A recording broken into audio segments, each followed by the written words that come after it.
오클랜드에 와서 만나 교제하시는 분들 중에 키위 교회에 다니시는 분들이 몇 분 계셨어요. 그래서 제가 혹시 키위 교회 다니시는데 불편함이 없는가 여쭤보았더니 설교가 잘 안 들리어서 그게 불편하다고 하시더라고요.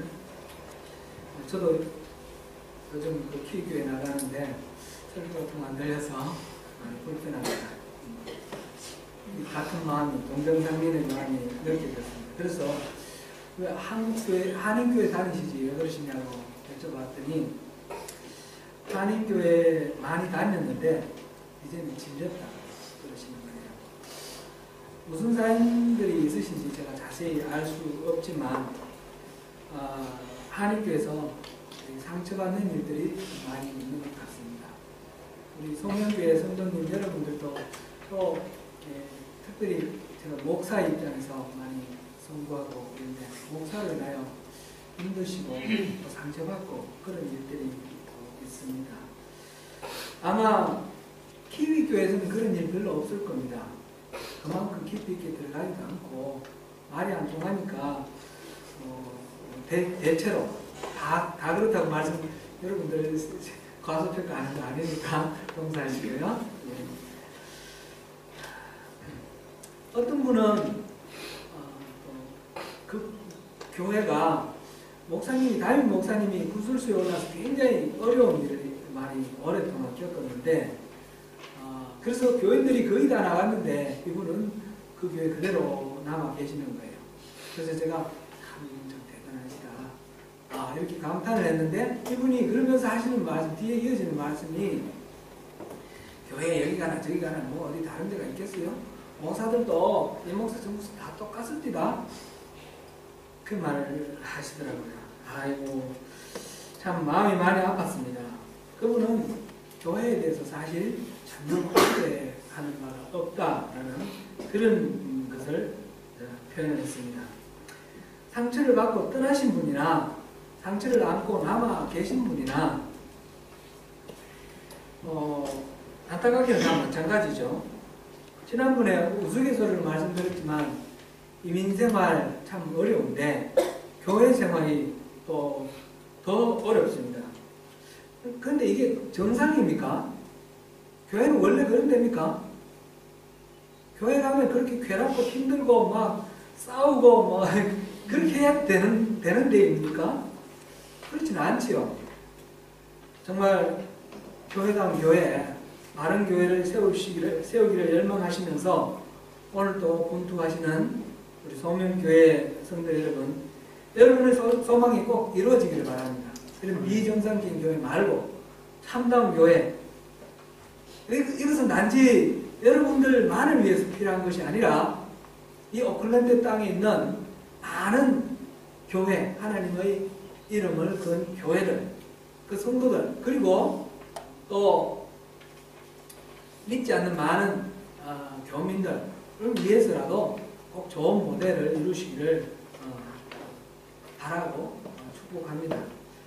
오늘은 세상 속에 있지만 세상과 달라야 하고 세상에 소망을 주는 신선한 셈이 되어야 할 우리 교회, 이 교회를 어떻게 이루어가야 할지 그 중에서 여러 가지 얘기할 수 있지만 꼭 필요한 팁 몇 가지만 말씀을 통해서 함께 찾아보겠습니다. 교회가 무엇입니까? 교회가 무엇이냐라는 질문을 받으면 먼저 떠오르는 이미지가 이 빌딩이 생각이 납니다. 한국에서는 빨간 이 십자가가 밤 저녁 돼서 보면 아주 굉장히 많은데 뉴질랜드에서는 그렇게 빨간 십자가가 보이지는 않습니다만은 어쨌든 교회 하면 그 빌딩이 생각이 나고요. 아니면 장로교회, 감리교회 이런 조직이 생각이 납니다. 그런데 이 교회라는 말은 원래 성경에서 쓰인 이 교회라는 단어의 의미는 헬란말로, 이 성경은 원래 처음 헬란말로 쓰여졌죠. 헬란말로 에클레시아라는 단어를 썼는데 이 에클레시아라는 단어는 그 아테네에서 그 백성들이 모여서 투표하고 이렇게 했던 그 민회, 백성들이 모임, 민회라는 말로 에클레시아라는 말을 쓰였습니다.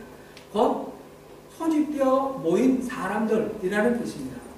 원래 소집되어 부름받아서 모인 사람들, 그런 뜻인데, 성경에서는 원래 유대교에서는 이렇게 모여서, 공동체가 모여서 나름대로 예배하는, 원래 성전 말고, 성전은 없어졌고 포로기 이후에 모여서 이렇게 예배를, 나름대로 예배를 하던 그런 장소가 있죠. 시나고그가 있는데, 그 시나고그라는 말하고 다르게 에클레시아라는 단어를 썼습니다. 초대교회에서. 이 에클레시아라는 단어를 쓰면서 이것은 부름받은 사람들의 모임, 구원받은 백성들의 모임, 그런 의미로 이 에클레시아라는 단어를 썼습니다. 고린도전서 1장 2절에 보면 이런 말이 있습니다. 고린도에 있는 하나님의 교회, 곧 그리스도 예수 안에서 거룩하여지고 성도라 부르심을 받은 자들과 또 각처에서 우리의 주, 곧 그들과 우리의 주 되신 예수 그리스도의 이름을 부르는 모든 자들이라고 기록하고 있습니다. 하나님의 교회 하면서 동격으로 말을 하고 있는데, 그것이 바로 단순히 우리가 압축시켜서 말씀을 우리가 들어보면 구원받은 하나님의 백성들의 모임, 이렇게 말할 수가 있습니다. 교회는 그러니까 조직도 아니고 빌딩도 아닙니다. 교회는 사람입니다. 믿는 사람들이 교회입니다. 바로 여러분들이 교회입니다. 그 키위교회 가면, 우리 한국교회에서는 그렇게 설교를 안 하는데, 키위교회 가니까 이렇게 성도 여러분, 우리식으로 하면 성도 여러분 이렇게 할 때 churches 이렇게 얘기를 하기도 하더라고요. 그게 맞는 말입니다. 교회 여러분, 이런 뜻입니다. 오늘 본문에서는 이 교회를 세 가지로 비유하고 있습니다. 첫째는 19절에 시민이라고 비유했고, 또 19절 뒤에 가니까 하나님의 권속, 이렇게 하고 있습니다. 그리고 20절, 21절, 22절을 합쳐서 건축물로 비유를 하고 있는데, 성전이죠. 그 안에 하나님이 거하시는 처소, 성전으로 연결되어서 성전이 되어가고, 또 하나님이 거하시는 처소가 되기 위해서 그리스도 예수 안에서 함께 지어져 간다, 이렇게 표현되어 있는데, 곧 빌딩으로 언유를 하고 있습니다. 먼저 교회는 하나님 나라의 시민이다 라는 이 말씀을 한번 생각해 보겠습니다. 시민은 우리 한국인의 개념에서는 시민하면 어떤 도시의 주민처럼 이렇게 느끼는데, 이 나라에서 시티즌 하는 것은 국적을 가졌다, 이런 뜻이죠. 우리나라 말로는 국민, 이런 뜻에 더 가깝습니다. 국민 또는 그 나라 백성, 그런 뜻입니다. 그 나라의 국적을 가진 사람입니다. 교회는 하나님 나라, 하나님이 다스리는 나라, 천국의 국적을 가진, 천국의 시민권을 가진 시민이다라는 것입니다. 여러분과 저, 이 자리에 교회, 그리스도 이름을 주라 부르는 우리들은 바로 천국의 시민권을 가진 하나님 나라의 시민, 백성입니다. 교회가 이렇게 하나님 나라의 백성, 하나님 나라의 시민이라는 말은 다른 성경에도 나옵니다. 이것은 빌립보서 3장 20절에 보니까, 그러나 우리의 시민권은 하늘에 있다, 이렇게 표현을 했고요. 베드로전서 2장 9절에서는 오직 너희는 택하신 족속이요 왕같은 제사장들이요 거룩한 나라요 거의 소유된 백성이다, 이렇게 표현을 하고 있습니다. 곧 우리가 하나님 나라의 백성이다, 이렇게 표현을 하고 있죠. 사실 우리는 원래부터 하나님 나라의 백성은 아니었습니다. 바로 위에 12절, 오늘 우리 본문 앞쪽입니다. 12절 보니까, 그때 너희는 그리스도 밖에 있었고 이스라엘 나라 밖의 사람이라 약속의 언약들에 대하여는 외인이요 세상에서 소망이 없고 하나님도 없는 자이더니, 하나님 나라에서 그 시민권이 없는 외인이요, 포리너, 외국인, 나그네였다는 것이죠. 그랬는데 예수 그리스도 보혈로 인해서 우리가, 이방인이었던 우리가 이 유대인과 함께 다 똑같이 그 가운데 있던 담을 허물어버리고 예수 그리스도 안에서 우리가 새로운 사람으로 지어졌습니다. 새로운 제3의 사람으로 지어졌는데, 바로 하나님 나라의 시민으로 지어졌다라는 것입니다. 우리가 이 인생을 하면서 외인으로 산다라는 것이 얼마나 힘든지 우리가 매일매일 경험하고 있습니다. 영주권이 있어도 그렇고 시민권이 있어도 우리나라라는 그런 느낌이 없고 이렇게 많이 외롭고 힘들고 그렇습니다. 그러나 시민권이 있으면 분명히 다릅니다. 북한에서 간혹 가다가 미국 국적을 가진 한국 동포들이 이렇게 거기서 선교하다가 억류당하고 이런 경우들이 있죠. 지금도 그 캐나다 국적을 가진 임현수 목사님이 북한에 억류되어 있는데 그렇게 되어 있을 때 누가 그것을 구출을 하죠? 그 나라 정부에서 합니다. 미국에서 케네스 베라는 사람이 작년에 이렇게 구출됐고요. 그런 식으로 지금은 임현수 목사님을 위해서 캐나다 정부에서 계속 접촉하고 있습니다. 정부가 그 나라 백성을 보호하게 됐습니다. 우리는 하나님 나라의 백성이기 때문에 하나님이 우리를 보호하고 우리를 지켜주고 계십니다. 바울 사도는 교회를 시민이라고 부르고 난 다음에 두 번째로는 교회는 하나님의 권속이다 이렇게 표현했습니다. 권속이라는 말은 하나님 가정의 멤버라 그런 뜻입니다. 가족이라는 뜻입니다. 하나님 나라의 시민에서 가족으로 한층 더 친밀해진 그런 관계를 나타냅니다. 한 국가는 국민이라는 한 국가의 국민이라는 것은 그 나라의 헌법 그리고 그 나라의 법률을 적용을 받는 느슨한 그런 공동체입니다. 뉴질랜드 국민들 여러분 다른 나라의 뉴질랜드 국민이라 그러면 그렇게 친밀감을 느낍니까? 가까운 사람은 물론 있지만 대부분은 우리 모릅니다. 그렇죠? 그러나 이제 그 단계를 넘어서서 가족이 되었습니다. 가족은 다 알죠. 가족은 생명을 나눈 생명을 나눈 피의 혈연 공동체입니다. 지금 시민도 공동체이고 지금 그것이 더 긴밀해져서 혈연 공동체로 이렇게 가까워졌다라고 말하고 있습니다. 우리는 한 하나님을 아버지라고 부르는 형제 자매입니다. 우리 아들 있고 딸 있는데 얘들이 여기서는 이 땅에 사는 동안은 아빠 그렇게 부르지만 천국에서는 어떻게 부를까요? 형제님 그렇게 부르는 것 같아요. 아빠 엄마가 아니라 그때는 시집 장가가는 것도 없고 다 형제 자매가 되는 거예요. 지금 우리 이 땅에서 형제 자매는 이 관계 피를 나눈 관계 이 생명을 나눈 관계는 길어봐야 이 땅에서 우리가 살아있는 동안 50년, 60년 하면 끝납니다. 우리 죽으면 끝입니다. 그런데 예수님을 아버지라고 부르는 이 형제자매, 하나님 가정의 형제자매, 여러분과 저의 이 관계는 우리가 이 땅에 죽는다고 끝나지 않습니다. 영원히 이어지는 관계입니다. 어느 것이 더 소중합니까? 우리 혈연 관계보다 교회에서 만나는 이 형제자매 관계가 훨씬 더 소중합니다. 우리 영원한 하나님 나라에서 만났을 때 그때는 우리가 모든 것을 다 알 수 있다고 그랬습니다. 생각도 알 수 있고요. 마음의 감정도 알 수 있고 다 알고 있어요.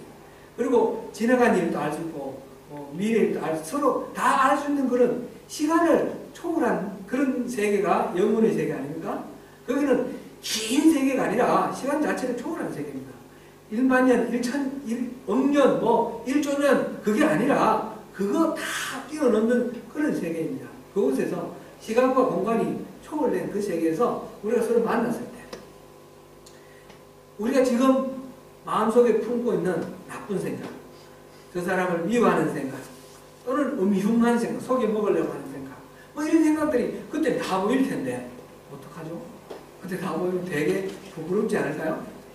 이 땅에서 살아가는 동안 우리가 형제 자매로 이 교회 공동체 안에서 이렇게 교제하는 것은 영원한 하늘나라에서 우리 형제 자매로 살아가는 나를 위해서 예행 연습하고 훈련하고 사랑을 이렇게 닦아나가는 그런 시간입니다. 그러니까 우리가 하나님 나라의 시민이라는 것도 정말 고귀하고 소중하지만 하나님 가정의 형제 자매라는 것은 너무너무 귀하고 좋은 것입니다. 그 자리에 우리가 있는 것입니다. 사도는 교회를 하나님 나라의 시민, 하나님 가정의 가족이라고 한 후에 나아가서 건축물로 비유합니다. 국가나 가족은 친밀성에는 차이가 있지만 각각 개인의 집합이라는 점에서는 차이가 없습니다. 그런데 건축물이라고 얘기할 때는 이 기둥이 하나 빠지면 건물이 무너집니다. 이 건축물이라는 이 비유를 통해서 말하고자 하는 것은 서로 상호 이존적이고 서로 생명을 공유하는 유기적인 그런 관계다. 교회는 그런 관계다라는 것을 나타냅니다. 그래서 지금 하나님 나라의 시민이나 하나님 가정의 건속, 가족이나 또는 이 건축물이라는 이것을 통해서 우리가 이해할 수 있는 것은 교회는 공동체라는 것입니다. 교회는 그냥 모이는 곳이 사람들이 모인 무리들이 있는 것이 아니라 공동체입니다. 그런데 어떤 교회는 사람들이 많이 모이는데 주일날 예배하고 딱 드리면 끝이라고 그런 얘기를 들었습니다. 그거는 쇼핑몰하고 별 차이가 없잖아요. 자기 필요한 거 가서 구매하고 그 이상 성도와 성도 사이에 교제가 없고 아무런 그런 관계가 없다 그러면 그건 공동체가 아니에요. 그건 쇼핑몰이거나 아니면 뭐 운동장에 가서 이렇게 스타디움에서 구경하는 스타디움 교회 또는 쇼핑몰 교회 이렇게 말할 수 있겠죠. 교회는 공동체입니다. 서로 관계를 나누는 그리고 유기적인 그런 공동체가 되어야 됩니다. 이 교회는 처음에 말씀드릴 때 구원받은 사람, 구원받은 하나님 나라의 백성들의 모임이라 그러기 때문에 꼭 교회에 출석하지 않아도 예수를 믿는 사람들은 다 교회이죠. 그런데 교회 성경에 나오는 교회라는 말은 두 가지로 쓰이는데 이렇게 단순히 예수 믿는 사람, 이런 사람을 우주적 교회라고 합니다. 이 우주적 교회는 추상적인 개념입니다. 실제하지 않습니다.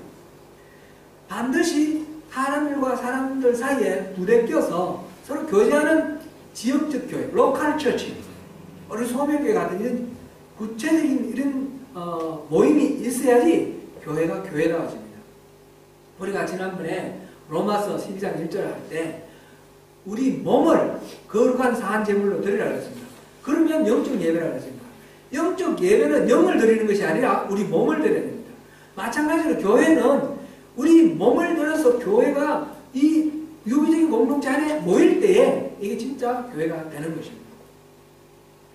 두 번째로 우리 교회를 이 본문을 통해서 생각할 때 교회는 그리스도 중심이라는 사실입니다. 오늘 본문에서 교회를 건축물로 비유하면서 유기성을 강조했는데 특별히 성전을 가지고 비유를 하고 있습니다.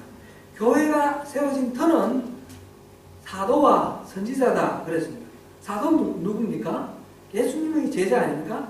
예수님이 살아 활동하실 때 그 동행하시면서 배웠고 나중에 예수님이 부활하셨을 때 부활하신 예수님을 만난 제자들을 사도라고 했습니다. 그 사람들은 뭐 했습니까? 사도들은 예수님이 부활해서 이 땅에 계시다가 승천하시고 난 뒤에 그때부터 계속해서 온 세상에 흩어져서 복음을 전했는데 그 복음의 내용이 예수님의 십자가와 예수님의 부활을 전언했습니다. 사도의 특위에 섰다라는 것은 바로 예수님의 십자가와 부활의 이 복음 위에 섰다라는 그런 얘기가 됩니다. 선지자는 뭡니까? 선지자는 구약대의 선지자나 신약대의 선지자나 하나님의 편에 서서 하나님의 말씀을 이 땅에 전파하는 그런 사람이 선지자입니다. 선지자는 무엇을 전파했습니까? 구약시대의 선지자들의 그 사역들의 핵심은 오시는 메시아입니다. 메시아가 오신다라는 것이었고 신약시대의 메시아는 예수 그리스도 그분이 오신 메시아라는 것입니다. 그리고 그분은 다시 오신다라는 내용입니다.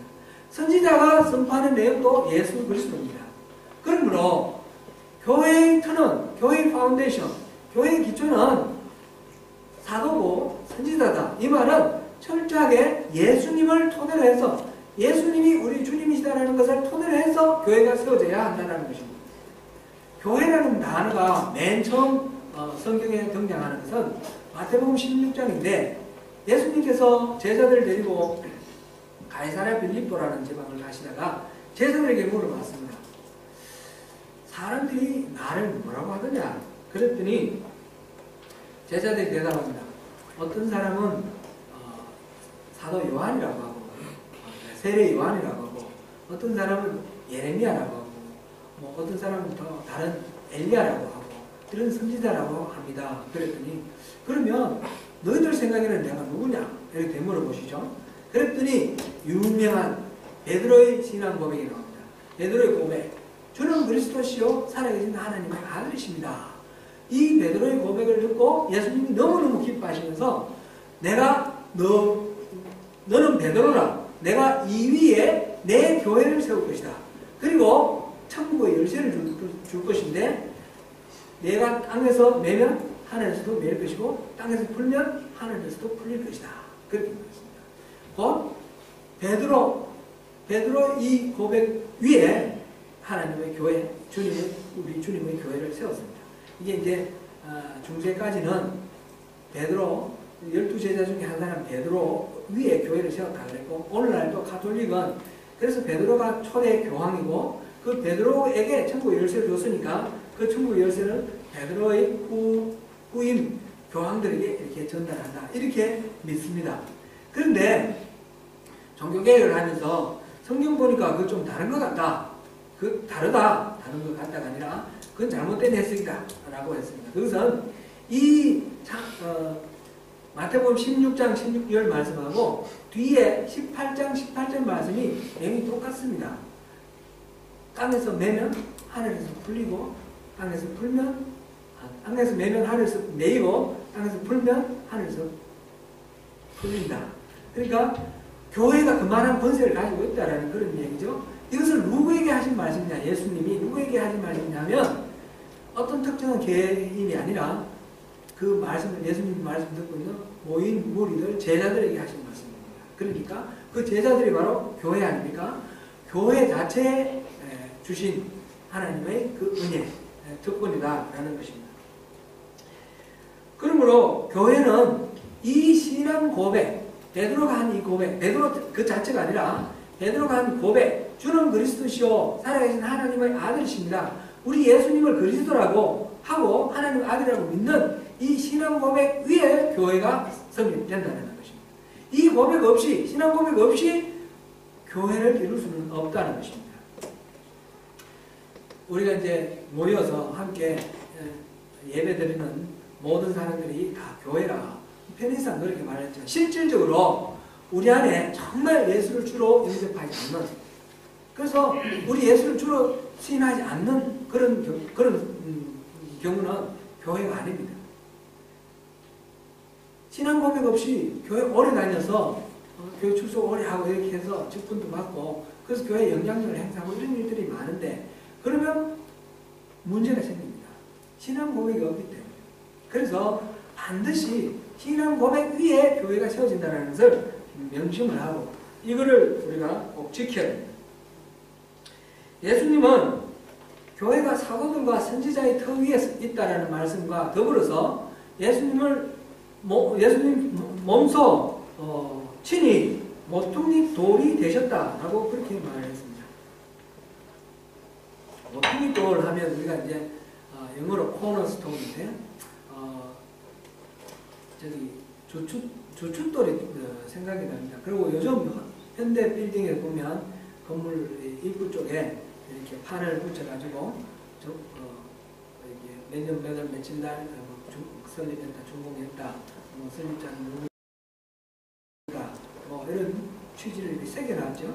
그거를 머릿돌이다 이렇게 이해를 합니다.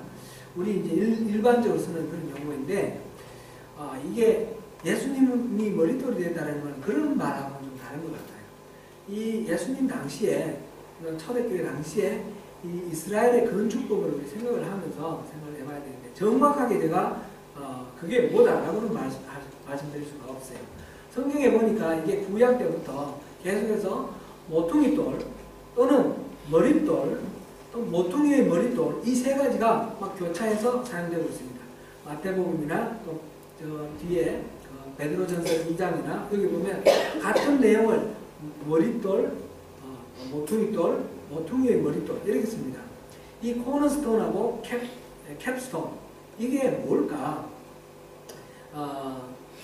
우리의 사고방식으로 생각할 때 주춧돌 같은 기초가 되는 그런 돌 같은데 이걸 이제 인터넷으로 여러분들이 한번 찾아보십시오. 캡스톤이나 코너스톤을 찾아보시면 여러 가지로 나오는데 명확하게 분명하게 나오지는 않습니다. 그런데 추측컨대 이런 것 아닐까 싶습니다. 이제 피라미드의 맨 꼭대기가 우리 캡스톤입니다. 또 아치가 있지 않습니까? 건물에 아치가 있으면 아치가 이렇게 돌이 이렇게 쌓여져서 아치가 이렇게 만나는데 한가운데 만나는데 마지막에 올리는 그 돌. 이게 없으면 아치는 무너지죠. 이게 있으므로 이 아치가 서 있는 그 돌. 그 돌을 캡스톤이다. 그렇게 말합니다. 이거 그런 의미로 우리가 이 구절을 이해하면 좋지 않겠냐. 모퉁이 돌 또는 머릿돌이라는 말의 권리를 그렇게 이해하면 좋지 않겠나 싶습니다. 모든 교회의 기준과 모든 그 가치는 예수님에게로 집약되어 있고, 예수님 빠지면 무너지는 것, 예수님으로 전적으로 의지하는 것, 그것으로 이해를 하면 좋겠습니다. 그래서 교회는 사도와 선지자의 터위에 있고 예수님이 모퉁이 돌이 된다라는 이 말 전체가 교회는 철저히 예수님 중심이다, 그리스도 중심이다라는 그 원칙을 우리가 여기서 확인할 수 있습니다. 그리고 이 건축물은 어떤 건축물입니까? 성전입니다. 그 안에 누가 거하시는 곳입니까? 하나님, 그죠? 하나님, 성령으로 임하시는 하나님, 성령, 예수님, 하나님, 삼위일체 한 분이시죠. 그 하나님이 계시는 곳이 성전입니다. 교회는 하나님이 계셔야 됩니다. 하나님이 안 계시는 곳은 아무리 멋있는 그런 음악이 흐르고 아무리 멋있는 스피치가 있어도 그것은 교회가 아닙니다. 교회는 철저히 예수 그리스도 십자가의 복음이 녹아있는 것, 그 예수 그리스도의 원칙이 그 교회의 코너스톤, 키스톤, 그리고 캡스톤이 되는 그런 공동체, 살아있는 공동체가 바로 교회다라는 것을 우리가 알 수 있습니다. 교회를 성전으로 비유하면서 세 번째로 우리가 생각해 볼 것은 교회는 그리스도 예수 안에서 함께 지어져 가는 것이다 라는 것입니다. 여기 보니까 21절에 그의 안에서 건물마다 쇠를 연결하여 주 안에서 성전이 되어가고 성전이 되어간다라고 진행형으로 되어 있죠. 그리고 22절 너희도 성령 안에서 하나님이 거하실 처소가 되기 위하여 그리스도 예수 안에서 함께 지어져 가느냐, 지어져 간다라고 진행형으로 되어 있습니다. 교회는 완성된 공동체가 아니라 완성되어 가는 공동체입니다. 그래서 이 부분을 베드로전서 여기서 보니까 예수님을 산돌이라고 그랬어요. 산돌. 그렇게 표현을 하시면서 우리 또한 산돌로 예수님이 그 머릿돌이 되어주는 그 건축물에 우리가 벽돌이 되어서 살아있는 벽돌이 되어서 그 건축물을 이룬다. 그런 이미지를 그리고 있습니다. 교회가 지어져 간다라는 이 말은 성장한다는 말인데 에베소서 4장 6절 뒤쪽에 있는 4장 16절 한번 같이 한번 읽어보겠습니다. 4장 15절 16절 오직 사랑 안에서 참된 것을 하여 범사에 그에게까지 자랄지라 그는 머리니 곧 그리스도라. 그에게서 온 몸이 각 마디를 통하여 도움을 받음으로 연결되고 결합되어 각 지체의 분량대로 역사하여 그 몸을 자라게 하며 사랑 안에서 스스로 세우느니라. 교회를 비유하는 말 중에 여러 가지가 나오는데 그리스도의 몸이다 라는 그런 비유에 관한 설명입니다. 이렇게 자라나가는 것이 교회라는 것이죠. 자란다라는 것은 몸집이 커진다. 곧 우리 지금 이렇게 눈으로 보이는 우리 성민교회를 생각할 때 숫자가 많아지는 이것이 물론 자라는 거겠지만 그것을 의미하는 것은 아닙니다. 자라서 어떻게 되는 거죠? 성전이 되어간다 그랬지 않습니까? 그러니까 점점 하나님이 거하실 처소로 마땅한 그런 거룩함으로 성숙해 간다. 그런 의미입니다. 질적인 발전을 말합니다. 혹시 여러분 완전한 교회를 찾으십니까? 완전한 교회는 없습니다. 흠이 없고 결점이 없는 교회, 그런 교회는 없습니다. 누가 저에게 그런 말 했습니다. 만약 완전한 교회를 찾으면 절대로 거기 가지 마라. 당신이 가는 그 순간 그 완전한 교회는 그 완전함이 깨어진다. 아프지만 제가 인정하지 않을 수 없습니다. 우리 모두가 그렇지 않습니까? 교회는 완전할 수가 없습니다. 왜냐하면 우리는 원래 죄인입니다. 불완전한 죄인입니다. 우리가 의인이라고 그러는데 진짜 의인이라서 의인이 아니고 예수 그리스도 십자가의 보혈로 우리의 죄를 하나님이 눈 감아 주시고 그냥 의인이다 간주해 주시는 것입니다. 그것이 로마서 3장 25절 26절에 나오는 그런 말씀입니다. 우리 구원에는 세 가지가 있는데 의인, justification, 의인, 의롭게 인정받는다라는 것이 있고, 두 번째 성화, 거룩해진다, sanctification, 성화가 있고, 세 번째는 영화, glorification, 영광스럽게 되는 것. 이것이 있습니다. 우리 구원의 단계가 세 가지가 있는데, 우리가 예수 그리스도를 영접함으로 우리가 justification, 의인화되었습니다. 의롭다고 인정받았습니다. 그러나 우리는 의롭지 않습니다. 계속해서 우리가 살아있는 동안 성화의 과정을 걸어갑니다. sanctification의 과정을 걸어갑니다. 그리고 예수님이 오시는 그때 우리가 영광된 예수님을 만나게 될 때, 그때 glorification, 우리 영화롭게 변할 것입니다. 그러므로 우리가 불완전한 존재인 우리가, 죄 많고 허물 많은 우리가 완전한 교회를 요구한다는 것은 어불성설이 말이 안 되는 그런 이야기입니다. 교회는 그러므로 결점이 있고 또 문제가 있는 것이 당연합니다. 죄인들이 모이고 시기 때문에 그렇습니다. 교회에서 발생하는 많은 어려움은 너무 지나치게 완전한 것을 구해서 그렇지 않나, 그런 생각이 들기도 하고요. 또 내가 너무 완전하다라고 생각하기 때문에 그런 결과가 나오는 것 아닌가 생각되기도 합니다. 교회 안에 하나됨은 절대적인 가치, 하나 되는 걸 깨는 것은 무슨 이유로도 정당화할 수 없습니다. 예수님이 십자가를 지시기 전 마지막으로 제사장의 기도, 내 제사장의 기도를 하는데 땀이 핏방울이 떨어지는 것처럼 그렇게 땀이 쏟아지는 그런 아주 간절함으로 기도를 했습니다. 그 기도 내용이 뭔지 아십니까? 그것이 요한복음 17장에 나와 있습니다. 그게 대제사장의 기도인데 그 내용이 하나님 저들을 우리 교회를 말합니다. 저들을 거룩하게 지켜주십시오. 하나님 저들을 하나되게 지켜주십시오. 그겁니다. 거룩함과 하나됨을 위해서 마지막으로 기도했습니다. 예수님의 기도의 그 간절한 기도의 그 내용은 우리의 거룩함과 우리의 하나됨입니다. 그러므로 이 하나됨은 절대적입니다. 그러나 이 하나 된다라는 것이 모두 다가 똑같아진다, 이렇게 생각하면 그건 착각입니다. 하나됨과 획일화는 다릅니다. 하나됨은 다양성이 인정될 때 하나 될 수 있습니다.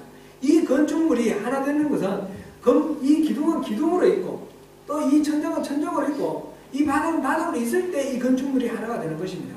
모두 다 기둥이 되고 모두 다 바닥이 되면 건축물이 하나가 될 수가 없습니다. 다양성, 나와 다른 것, 그것은 당연합니다. 이 땅에 있는 70억 인구가 다 다릅니다. 지문이 다르고 DNA가 다르고 다 다르듯이 하나님이 그렇게 만드셨어요. 다르게 만드셨어요. 성품도 다르고 기질도 다르게 만드셨습니다. 나와 다른 것은 너무너무 당연한 것입니다. 그래서 내한테 맞지 않는다고 그것 때문에 속상해하거나 그것 때문에 실망하거나 그것 때문에 화나는 것은 정상이 아닙니다. 당연히 그렇다라고 인정을 해야 됩니다. 특별히 교회에서 중요한 문제를 의논할 때 교회가 잘 이렇게 그것으로 인하여 분란이 일어나고 나눠지는 경우가 많습니다. 교회를 건축한다든지 지금 성명교회처럼 또 담임 목사를 청빙한다든지 이건 가장 큰 핫 이슈 아닙니까? 이럴 때에 각자 자기가 생각하는 판단이 옳다라고 그렇게 생각하기 쉽습니다. 그래서 우리 한국 사람은 특히 이 토론 문화가 익숙해져 있지 않아가지고 나하고 의견이 다르면 서로 이렇게 의견을 달아서 토론을 하고 나면 저 사람이 나를 무시했다, 저 사람이 나를 인격적으로 모욕했다, 이런 식으로 잘못 오해하는 경우가 있습니다. 단지 의견이 다르고 견해가 다를 뿐이다라는 것을 인정해 주는 것이 매우 중요합니다. 교회의 하나됨은 이 차이를 인정하는, 다양성을 인정하는 것에서 가능해집니다. 대법원에서 재판을 하면 소수 의견을 반드시 기록합니다. 그 한 사람의 또는 두 사람의 그 소수 의견도 절대로 잊어버리면 안 된다, 소중하다라는 그런 의미입니다.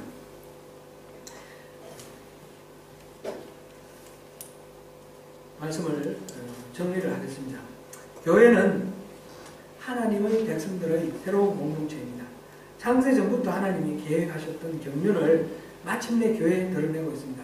에베소서는 그 교회의 어마어마한 특권을 쭉 이렇게 기록하고 있는데 천사에게도 알리지 않았던 그 비밀을 교회에 알린다라고 그랬어요. 그런 것이 교회입니다. 우리 몸은 지금 비록 이 땅에 죄와 악이 가득한 이 땅에 살고 있지만 그러나 우리의 실제는 어떤 것인가? 우리 에베소서 2장 5절 6절 우리 한번 읽어보겠습니다. 에베소서 2장 5절 6절 시작. 허물로 죽은 우리를 그리스도와 함께 살리셨고 너희는 그리스도로 오늘 하시나 또 함께 일으키사 그리스도 예수 안에서 함께 하늘에 앉으시니. 예수님 지금 어디에 계셔요?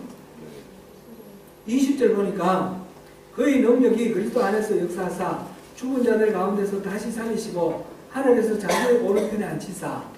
그는 하나님입니다. 하나님이 예수 그리스도를 죽은 자 가운데서 살리셔서 하나님 우편에 앉히셨는데 지금 2장 5절 6절 보니까 우리는 그 예수님 안에서 하나님 보좌 우편에 앉아있다. 우리의 존재가 그런 존재입니다. 여기에 대해서 우리는 자부심을 가져야 됩니다. 우리를 함부로 생각하면 안 됩니다. 우리 자신에 대해서. 우리는 바로 그런 하나님 나라의 시민, 하나님 나라의 시민권입니다. 바로 그런 하나님의 아들, 딸입니다. 그리고 우리 가운데 하나님 거하시고 처소로 하나님 성전으로 이곳에 계십니다. 그러므로 교회는 앞듯이 모든 영혼을 맞이할 수 있는 봉기가 있어야 하고 열려 있어야 합니다.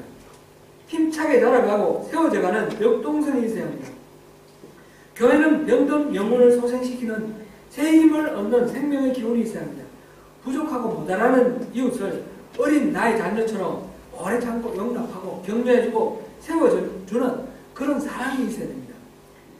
교회는 완전한 사람들의 모임이 아니라 결정투성이의 죄인들, 병자들의 모임이다.